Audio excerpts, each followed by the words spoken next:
Salut Dieu, tu vas bien? Moi je t'avouerai que je tiens pas la forme. Je me sens pas bien, j'ai le cœur qui gonfle. J'ai dans la bouche un goût amer qui refuse de me quitter. J'ai beau me saouler, ça s'arrange pas.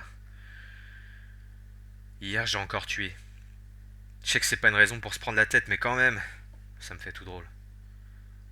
Je pense à ce que ça doit être de ne plus rien sentir, ne plus voir, ne plus entendre. Putain, ça me fout le vertige quand j'y pense. Ça doit être flippant d'arrêter d'exister. C'est comme quand je regarde le ciel en plein jour. Ça fait pas vrai.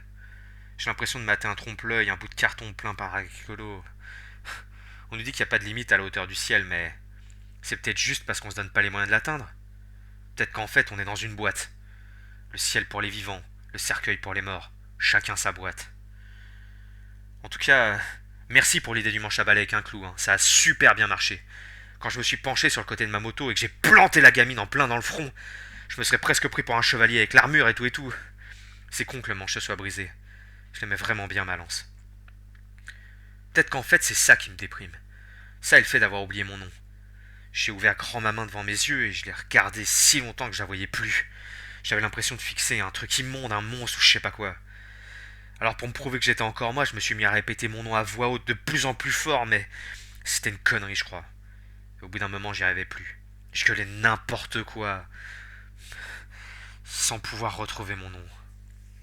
Et maintenant, je suis comme le gosse de l'histoire qui a tellement appelé au loup que plus personne vient l'aider. Bah moi, je crie mon nom, mais je refuse de revenir.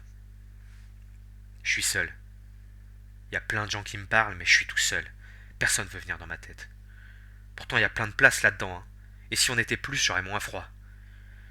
Puis il y a un truc que je piche pas aussi. À quoi bon? Je veux dire, à quoi bon rêver? À quoi bon parler? À quoi bon bouger? Ouais, Dieu, à quoi bon? Pourquoi pas s'allonger là, où le sol est moins dur, et attendre tranquillement de se faire remplir la bouche de terre? Je comprends pas, je comprends rien. J'en ai marre de piétiner les autres, ça sert à que dalle. Il y aura jamais assez de cadavres pour que je puisse me hisser hors de la fosse humaine. Des gens m'aiment. Ils pleurent quand ils me voient. Ils voudraient que je change. Ça me rend triste de les voir comme ça, mais j'y peux rien. C'est pas ma faute. J'aimerais tellement ne jamais avoir existé. Disparaître, c'est cruel. Mais apparaître, c'est pire encore. Et puis je suis fatigué. J'en ai marre de courir. Je voudrais tomber pour de bon. Pam! Ma tête contre un mur, comme un fruit trop mûr. Une fois, j'ai vu un oiseau mourir comme ça, avant même de naître. J'aimerais bien partir comme ça. Et puis, quand je dors, à qui est mon corps?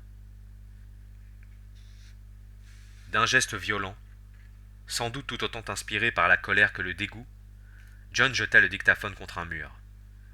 Lorsqu'il l'avait pris sur le cadavre de l'homme décharné et denté qu'il avait agressé sans raison 5 minutes plus tôt, il s'était dit qu'il aurait pu y trouver quelque compagnie. Dans un monde où tout le monde est mort ou devenu fou, pouvoir entendre sa propre voix paraissait une idée réconfortante. Aussi, n'avait-il pas hésité à l'arracher des doigts de celui qui n'était déjà plus qu'un squelette ambulant. Jusqu'au bout, le démon avait tenu l'appareil serré contre son cœur, comme s'il contenait son dernier souffle de vie. Comme s'il avait confié son âme à cette boîte et qu'il la veillait comme le plus précieux des trésors. À cette pensée, John eut un hoquet de dégoût et ressentit le besoin de s'échapper de l'immeuble où l'inégal combat avait eu lieu.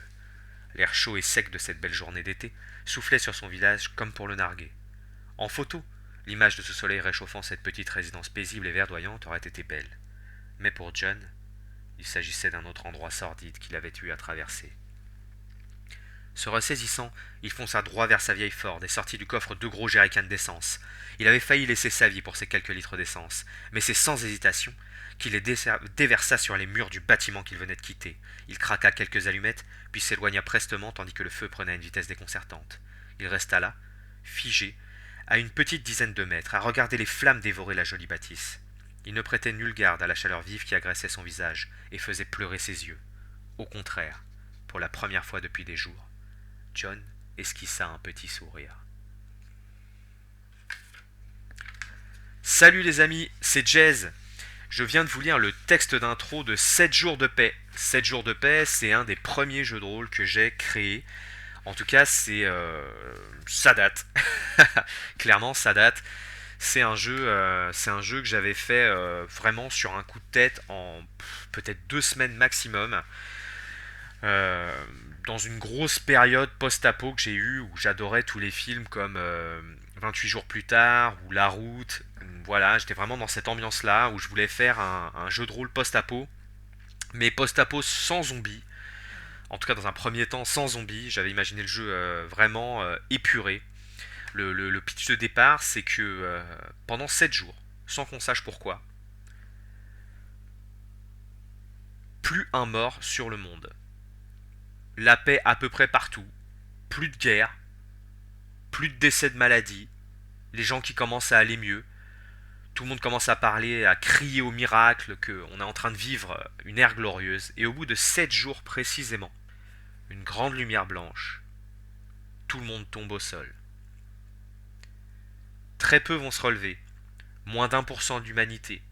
Qui se relève, qui ne se relève pas, cela semble être totalement chaotique. Mais en tout cas, il y a même pas 1% d'humanité qui va se relever, au milieu de corps inanimés, un peu partout dans le monde. Ces corps sont inanimés. Ils ne sont pas morts.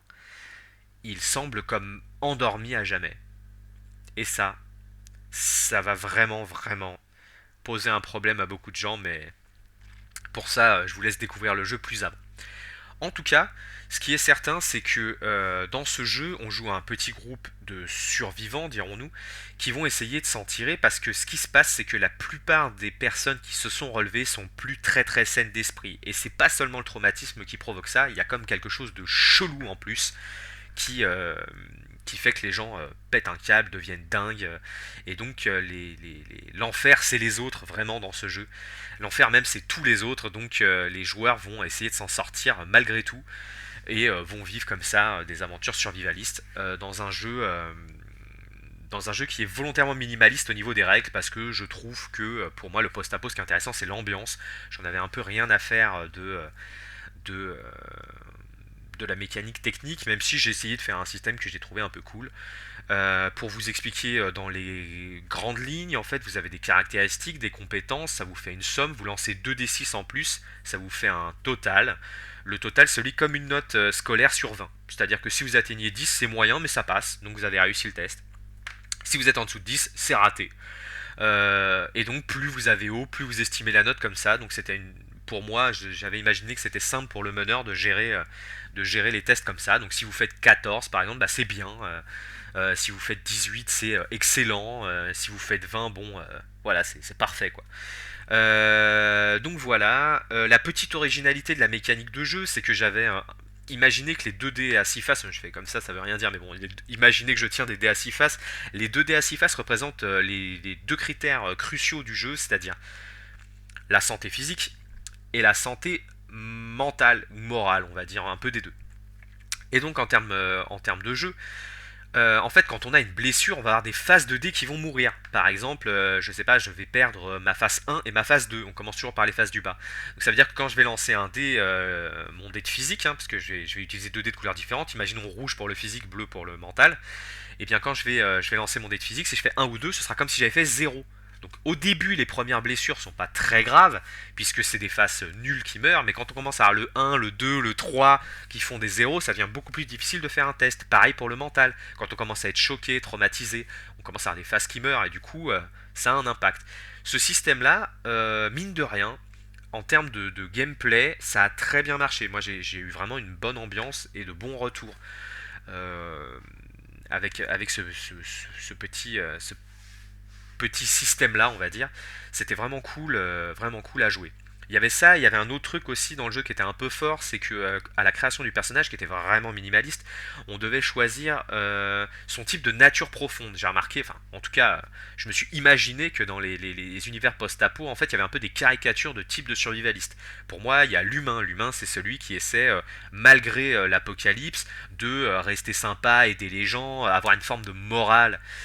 Voilà, donc on pouvait jouer quelqu'un avec un profil humain. Voilà, on pouvait jouer avec quelqu'un avec un profil animal. L'animal, pour moi, c'est celui qui vit un peu en meute. C'est-à-dire qu'avec son groupe, il est très cool. Avec tous les gens qui sont pas du groupe, c'est plus compliqué. Il va être facilement violent, abandonner des gens qu'il connaît pas, ce genre de choses, mais par contre, tout en restant très cool avec son équipe. Il va y avoir le robot aussi, celui qui, face à l'apocalypse, se met à tout rationaliser, parce que finalement, c'est plus simple de prendre des choix quand on se dit que son choix est dicté par une logique. Et donc, il va tout le temps faire ce qu'il considère comme étant le plus optimum pour survivre. Même si parfois ça peut être rude. Il y avait également l'insecte. Alors l'insecte, lui, il veut survivre. Point final. Même s'il fait des choses dégueulasses, même s'il s'abaisse à des trucs ignobles, il faut survivre. Et mine de rien, la seule vérité, c'est que si demain on est mort, il se passera plus rien. Donc l'insecte, lui, il l'a très bien intégré et il fait tout son possible pour vivre encore demain. Et enfin, il y avait le fantôme. Le fantôme, lui, il est déglingué, c'est-à-dire qu'il est mort dans sa tête déjà. Donc pour lui, il n'y a plus que la sensation du moment. Il cherche à revivre un peu les instants forts de ce qu'il apprécie. Et donc il va être vraiment dans l'extrême, un peu suicidaire par moment, à se pinter la gueule, à tester des drogues, à être dans la démesure, parce que en fin de compte, tout ce qui lui reste, c'est vivre l'instant présent. Voilà, donc ces cinq profils-là, ils influençaient au niveau des personnages des façons de gagner des points, des espèces de points de survie qui permettaient justement d'être plus puissant. Donc plus le personnage allait vers sa nature profonde, il n'était pas obligé de le faire, jamais, hein, mais plus il allait vers sa nature profonde, plus il était récompensé, et plus finalement il était puissant, donc plus ça le poussait à devenir comme ça. Ce qui fait qu'il y avait une espèce de chute des personnages qui s'enfonçaient de plus en plus dans leur profil. En tout cas, moi, j'avais une très bonne table avec des très bons joueurs. J'ai fait une campagne pendant un an dans le club dans lequel je suis, un club de jeux de rôle que j'ai fondé il y a plus de 15 ans maintenant. Et, euh, et ma table c'était que des bons joueurs, des gens vraiment à fond, et ils ont tous très très bien interprété ce profil-là, et du coup, c'était vraiment vraiment riche. Donc ça, voilà, c'est 7 jours de paix. C'est un jeu que j'ai fait il y a pas mal d'années déjà, il y a 7 ans, je crois, au moins quelque chose comme ça, peut-être moins, peut-être j'ai des bêtises. En tout cas, c'est un jeu qu'on trouve sur mon site, donc je mettrai le petit lien en commentaire. Et je sais pas pourquoi, j'ai eu envie de vous le présenter là, parce que c'est un jeu auquel je joue depuis plusieurs années, c'est un jeu qui je pense est plutôt sympa. Alors vous verrez si vous allez sur le site que c'est un petit PDF tout fin, tout dégueulasse, où il n'y a pas grand chose. Vraiment, c'est minimaliste, mais j'espère que avec le petit texte d'ambiance et avec ce que je vous ai présenté un peu, vous pourrez avoir des idées pour y jouer. En tout cas, c'est un jeu gratuit, donc c'est au moins cette force-là. Le système est très minimaliste, c'est-à-dire que si vous jouez à distance avec des potes, je sais pas, via Roll20 ou autre chose, ce sera très facile à adapter, de bricoler une petite fiche. Vous pouvez même jouer via Discord avec un pauvre bot pour lancer les dés, franchement. Ou alors, si vous avez la chance de pouvoir jouer physiquement avec des amis, ben, vous pouvez aussi le tester. Voilà, j'avais envie de vous parler de ce jeu post-apo qui rend vraiment hommage on va dire au film de genre. Donc si jamais ça vous dit, n'hésitez pas à aller y jeter un œil et n'hésitez pas non plus à faire des commentaires sur cette vidéo pour dire ce que vous pensez de cette nouvelle formule. Donc là, comme j'avais pas de matériel à vous présenter, je me suis dit que j'allais être en face à face, comme ça vous voyez ma bobine. Bon, c'est pas forcément c'est pas forcément la chose la plus glorieuse du monde, mais bon, au moins vous savez qui est Jess pour ceux qui me connaissent pas encore. Et et voilà. Donc j'espère que ça vous plaira. Et en tout cas, je vous dis à bientôt. A plus.